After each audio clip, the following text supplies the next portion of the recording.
a child in hospital. I have like now, Neda, really seriously, right now, yeah, I go party on weekends, been 6 years. and my child is in the hospital. I know right now. I accepted. She's of in course, the some right parents would judge you and of say, course, a lot of people. Once you accept the situation, it is what it is. Even in the hospital, they tell you. Hi the Hakuna Matata family. I hope you guys are doing great. This side we are okay, we are doing great. And today is one of the, I mean, you know what time it is. It's one of those days that we get to chat. If you're new here, on the Hakuna Matata talk, we do talk about like life in the diaspora, real life experience. We share different information about life in the diaspora. Most importantly, we learn and laugh. So if you haven't subscribed, please do subscribe so that you don't get to miss our next videos. We all face parenting in a different way. I mean, we all know parenting, it comes without user's manual, you know, you just jump into it and you have to figure things out. So it's interesting. We all do go through it in a different way. But this time around, I'll be chatting with a friend of mine who has faced parenting in a whole different way. It's been challenging for her. And when I say challenging, I mean challenging. You know, she has a daughter, Michaela, who is 6 years. And Michaela has been for 6 years in the hospital. I can't even imagine that. But Michaela has been in the hospital for 6 years and she's been there. Today I would like her, or I will ask her to share with us her story, like, and her strength. How does she go on? How has she gone through it? How does she manage, like, to move? It's not easy when you're in the hospital every single day for 6 years. So Brenda, first of all, thank you for coming. Thanks for hosting. Thanks for making time. I know your life is busy, especially with Michaela, and I mean, life in Europe or in Belgium is generally busy. So if someone makes time, we appreciate. So thank you for being here. And Brenda will just go straight to the situation. Like Michaela is 6 years now, right? Yeah, Michaela is 6 years right now. So I would like you to tell us, first of all, about Michaela's life and the situation, and what is the problem, like she's sick. Yeah. So that's a little bit about Michaela. Yeah, Michaela is a girl. She was born in Belgium, and Michaela was born a normal child. The pregnancy was okay, and when I gave birth to her, she was very, very fine. But then, when we went back home after giving birth, and I went back home, we in Belgium we have a system whereby you meet doctors, house doctors, and who check upon the child. But these doctors were saying there is a problem with Michaela. First of all, they were hearing a rumor in the heart, and they're saying there is something we are hearing in the heart. There's something wrong, and they were like, okay, let's first give it time. But then afterwards, every appointment we're having, they were hearing the rumor. They're like, you know what? Go to the hospital, to the big hospital where she was born. So when I went to the hospital, they're like, you know, this is normal. We're hearing the rumor, but small kids, when you give birth to small kids, they tend to have the rumor, but they outgrow it eventually. So I would go back and forth, and but they were saying there's nothing. And for how long did you do that? For how long did you go back and forth before you knew exactly what was happening? I was going, I think apparently that was 6 months. 6 months, okay. Yeah. But for you, Michaela was okay. For me, Michaela when was you were okay. just at home alone, the two of you, she was okay. She was okay. I mean, she was your first child, so you couldn't I didn't know her to anyone. But she was quiet. She was a quiet child. Yeah, my kid she never used to cry. No, never even for a bottle or anything. Take us through that moment when you find out about Michaela's sickness. When was that? That was when I went back to the hospital this time around when she was around 6 months. I went and they checked her, like, we don't see any problem. I'm like, no. Now let's stop the bullshit. I'm sorry. I need to see the big doctor you're talking to. The head of the department. Yeah, I'm coming here and For 6 months. Yeah, and you're telling me the kid is normal, but the other doctors are telling me there's something wrong. Go back. So I'm really getting exhausted. Please bring the big man. I talked to the big man. Professor came and it's like, yeah, Brenda, I've seen the file of your child, but we don't seem to see anything. So it's like, you know what? Let me do all kinds of tests this time round, and we see what it's going to bring. So after taking the blood test, I'm like, go back home. When I went back home, they called me. After how long?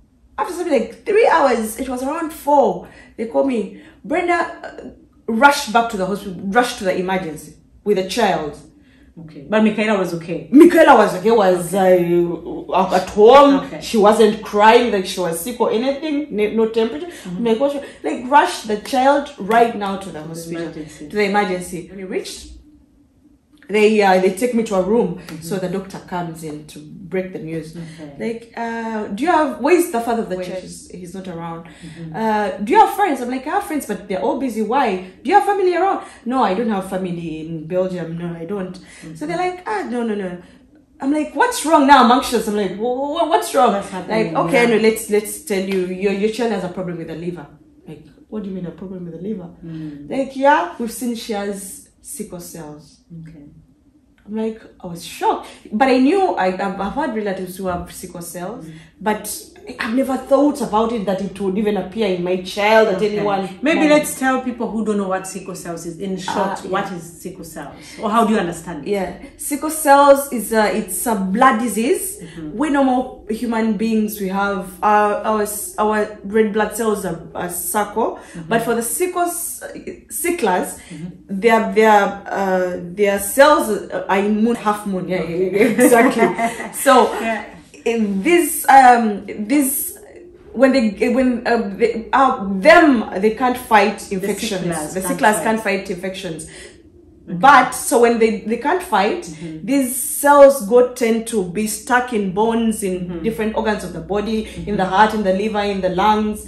So and all organs fail. Exactly. Like okay. Now I get it. Yeah, so now you find out Michaela has sickle cells. But did they warn you, or did they explain to you in the beginning to say, okay, Michaela has sickle cells, but did they tell you that she would spend most of her time in the hospital? Were you prepared for that? Yeah, because the doctor, you know, here doctors, they're boldly, they tell you, but the way it is. Yeah. The woman told me, in fact, if I told you believe in miracles, now it's high time you start believing in miracles. Wow. Because your child, we've seen sicklers, but your child is still young to even have a problem with the liver. It's too early to have that. Those she'll find them afterwards, but it's too early. Yeah, it's too early. So they told me that. Okay. So this time around, Michaela, that time she stayed in the hospital for a month. They were treating her, trying to find all the kind, because she wasn't on medication now. They had to start everything all at once. Okay. Wow. And now it's 6 years down the road. You've been in the hospital with Michaela for 6 years actually, because you're like a day home or two, and then in the hospital a month or two, and then like for 6 years, like you've spent all her life, or she spent all her life in the hospital. Yeah. Where do you get the strength to keep moving? Where do you get the positivity? How do you stay as Brenda? In the beginning, the first 4 years of Michaela's life, trust me, it was hard. I was depressed. Life was really hard. Yeah. But then in 2019, in September, she had a crisis, a deadly crisis, whereby her heart stopped. Okay. When her heart stopped, what do you mean her heart stopped? How did you? Yeah, she was normal at home, and then she started saying, "Mama, I have pain." I'm like, no, Michaela, tomorrow. Initially, we had to go back to the hospital to check her, to check her brain. Yeah. And then I'm like, no, Michaela, go sleep. She's like, Mama, I have pain. But then when we reached the hospital, we rushed her to the hospital. But then she had lost her breath, and she was just throwing her hands and everything. They rushed her. They started putting oxygen on her hand and everything, and pumping blood and putting it out, because they have to wash the blood at the time. Wow. They started washing it, and then they had to call her professor. She was even sleeping. She came. I just saw her around. I'm like, how did she come to the emergency right now? And then she came and told me, Brenda, I'm sorry, but your daughter's heart has stopped. And I don't know whether she's going to leave that table. I was like, what? What do you mean? What do you mean? Yeah, the heart has stopped, and I don't think she's going to make it from the table. She didn't know. In fact, I was pregnant at that time. You were pregnant? I was really devastated. Of course. I had emotions. My stomach was really rumbling. Yeah. So they shocked her good enough. She came back. They rushed her to the. They had to induce her in coma. Okay. So when they induced her in coma. What does that mean, inducing her in coma? Because her organs were shutting down, all of them. They were like, we have to push her in coma so that she sleeps, so and that then body time to normally in the intensive care, when she usually goes to the intensive care unit, they allow me only 2 times a day for 30 minutes. But then this time around, they were like, because they knew she was dying any minute, they let me be there. They stay with your child. Yeah, exactly. They brought pastors and everything. In Leuven, they have pastors. They came. They were telling me they were preparing me, and I hated it. For the worst. Exactly. I hated it, and they were praying for the child. They would go to the room where she was, and they were praying for her. Yeah, and then afterwards, we're like, let's go back home and refresh. It was after a day. Yeah. Let's go back and refresh and everything. When we were home, they called us again. They were like, your daughter's heart has stopped again. Rush to the hospital. You might not find her. I rushed back to the hospital. When I rushed back to the hospital, they shocked her again, and then she came back. After 2 minutes. She's a fighter. For 2 minutes, yeah. She's a fighter. And then she came back. So, with all that, my life changed from then. I was like, Brenda, you were depressed. You didn't enjoy any moment with your child.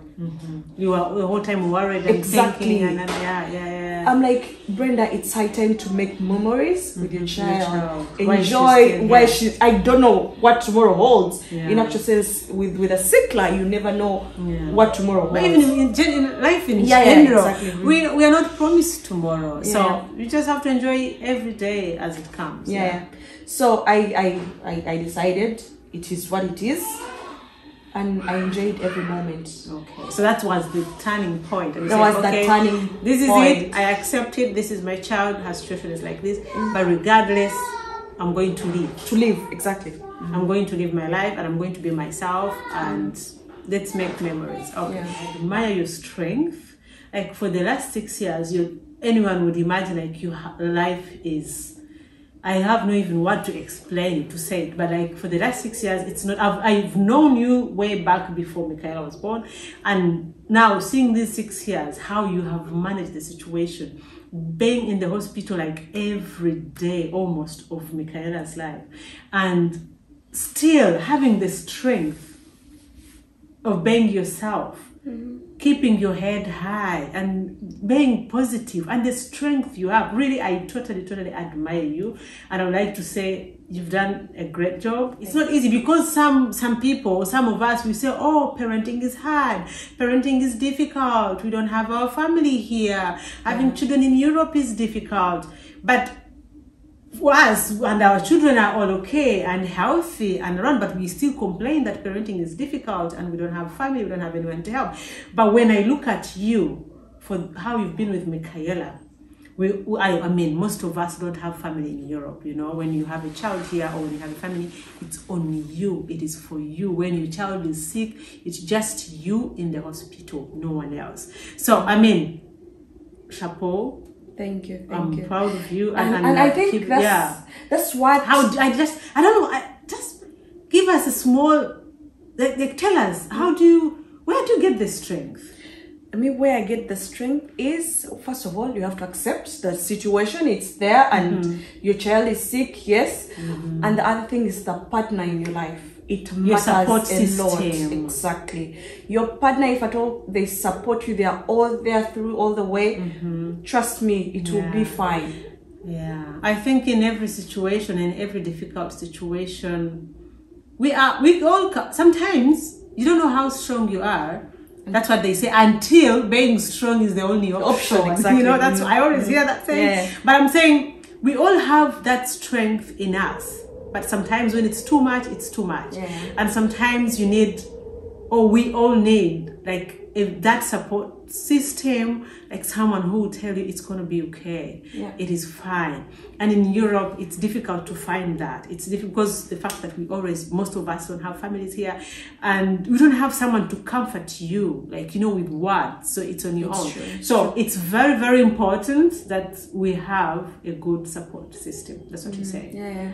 So we should, You should have also the friends. I know in Europe it's a different ball. Yeah. So it's going to be only a call. But that's what our fellow Ugandans, our sisters and brothers in Uganda, they have, and they don't appreciate. You have everyone when around. you have everyone around. Exactly. Yeah. But they can't know, because for us, we appreciate having family around back home because we have been on our own. Yeah. So it's now we say, wow, it's Yeah, such a precious thing to have your family around. Yeah. When you have a sick person, someone is going to bring food tomorrow, today. Yeah. Someone is going to Someone is going to sit say, with you. go home and and be fresh. sleep, I'll stay here. Exactly. But here you don't Yeah. have that. No, If you decide to go home and sleep, actually sometimes here, I think in the hospital, you're not obliged to stay there. The hospital people, you can leave your child there. They're in good hands. They just tell you, go home, rest. Go home, shower.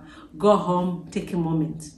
And imagine you're home and your child is fighting for their lives. Brenda has been through that for the last 6 years. Like every week, you can imagine. Every week you're in the hospital, every single week. And not just in the hospital for checkup or for this, but in the hospital when they are telling you, we don't know if your child will make it. Like every single week. It's basically almost like that. Yeah. Every single week they tell you, we don't know if your child will make it. So you're living in that fear of losing your child or losing the part of you.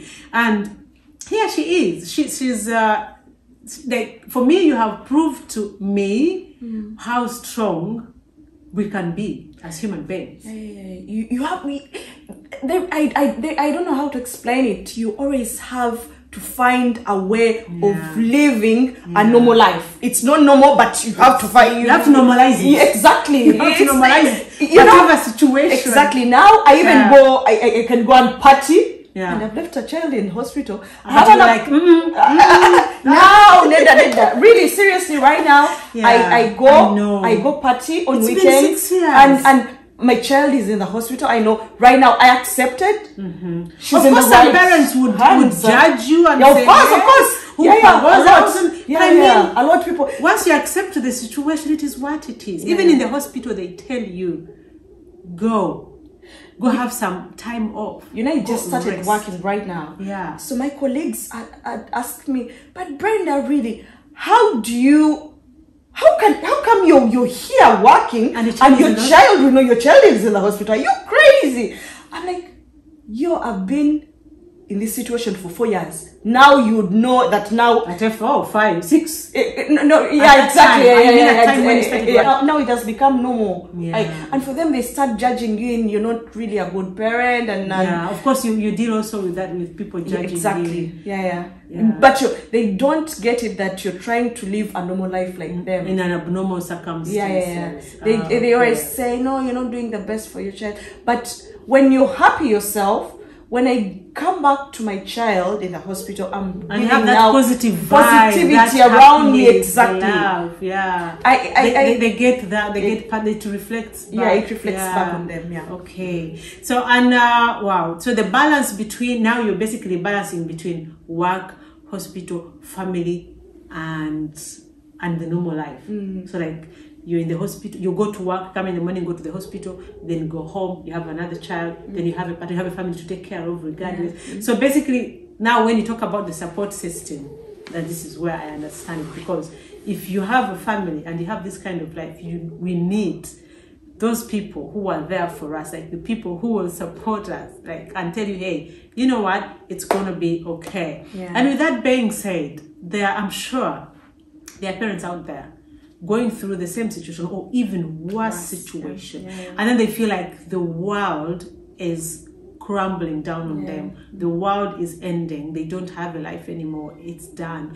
Like, they don't see the way forward. For them, it's done because their child's life is in a crisis or something like that. what advice do you have for them? Yeah, one thing I said is accepting the situation. The right partner matters a lot. You can be a single mother, hello?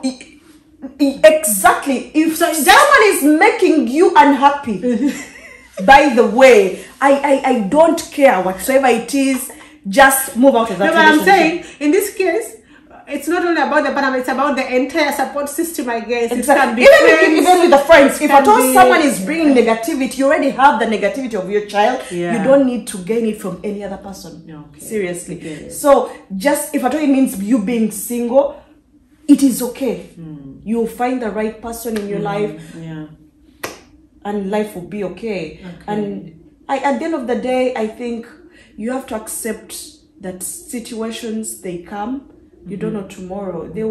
Things will be okay. You just have to believe. I think this is where the believing part comes in. You have to believe. You just have to live. I always say that it always gets better.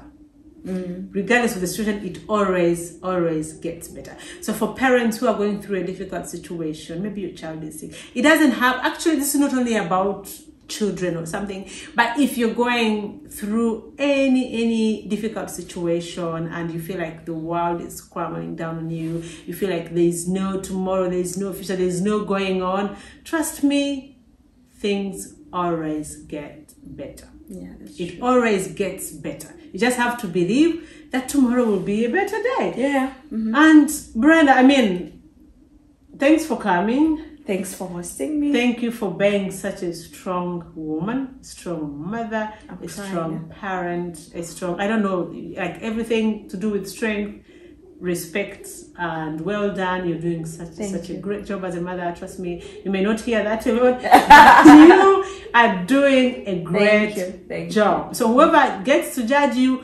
that's noise in the background. You know what I'm saying? That's noise in the background. Exactly. But you are such a great mother. You're such a great person. You're such a strength. I mean, for me, sometimes I would be there and I'm like, I'll call Brenda, but what will I say? And sometimes I would not call because I don't know what to say. Because I know the situation is hard. Exactly. I'm like, how do I even ask, how are you? You know, sometimes I even find it an offense. You know, someone calls you and it's like, okay, sorry. When someone tells you, Brenda, I understand what you're going through. I'm like, you have a child who is like, wait, what are you trying to say that you understand? You don't, and I hate that statement. We can't understand. I hate. Don't tell me because in actual you don't understand. Yeah. I know. But I know at times I understand at the same time they're trying to trying comfort to, I you. know. But I'm trying, you know, Like you're I trying. said, when you don't know what to say. You don't know what to say. But honestly, respect. You're such a great mom. You're doing a great job. Thank you. And thank you. And for parents out there, please, I hope Brenda's story encourages you. I hope you get encouraged. And not only with children, but in whatever situation, stay positive, stay encouraged. Things always get better. And with that being said, bye-bye.